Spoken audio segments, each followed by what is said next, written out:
میں آپ کو اپنے چینل دا لرننگ اسپاٹ پہ خوش آمدید کہوں گا۔ آج ایک انتہائی اہم اپڈیٹ کے ساتھ حاضر ہوں۔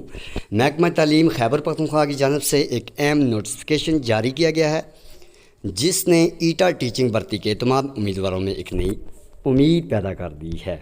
سول سیکریٹریٹ پشاور سے جاری ہونے والے اس سرکاری مراسلے کے مطابق ایٹا ٹیچنگ ریکروٹمنٹ ٹیسٹ میں 30% پاسنگ مارکس پالیسی کے نفاذ کی ہدایت کر دی گئی ہے، یعنی کہ 30% جس کے مارکس ہیں، یعنی کہ آؤٹ آف 260 مارکس جس کے ہیں وہ اس پالیسی کا حصہ ہیں۔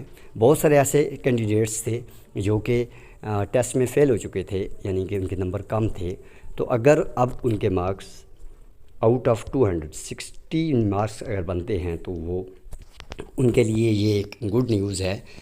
فیصلے کا مقصد ہے کہ وہ امیدوار جو 30% یا اس سے زائد نمبر لے چکے ہیں انہیں ریکروٹمنٹ کے عمل میں شامل ہونے کا موقع مل سکے۔ یوں کہا جا سکتا ہے کہ یہ فیصلہ ہزاروں امیدواروں کے لیے ایک ریلیف کی حیثیت رکھتا ہے۔ یاد رہے، پہلے میرٹ کی کمی کی وجہ سے بھرتی کے عمل سے کئی امیدوار باہر ہو چکے تھے، کیونکہ بہت سارے ایسے کینڈیڈیٹس تھے جو فیل ہو چکے تھے۔ تو اگر اب ان کے مارکس آؤٹ آف 260 مارکس یعنی 60 بنتے ہیں تو وہ اس پالیسی کا حصہ ہیں۔ یہ تھی انتہائی اہم اپڈیٹ اور گڈ نیوز ان لوگوں کے لیے جنہوں نے ایٹا PST کے ٹیسٹ دیے تھے۔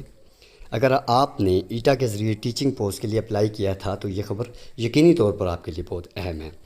مزید تفصیلات کے لیے اپنے متعلقہ ڈسٹرکٹ ایجوکیشن آفس سے آپ نے رابطہ کرنا ہے۔ اگر آپ ایسے ہی ایجوکیشن اور ایٹا اپڈیٹس چاہتے ہیں کہ آپ کو بر وقت ملتی رہیں تو برائے مہربانی آپ نے اس چینل کو سبسکرائب کرنا ہے، ویڈیو کو لائک بھی کرنا ہے اور نیچے کمنٹ سیکشن میں اپنی رائے ضرور دیں۔ بہت شکریہ۔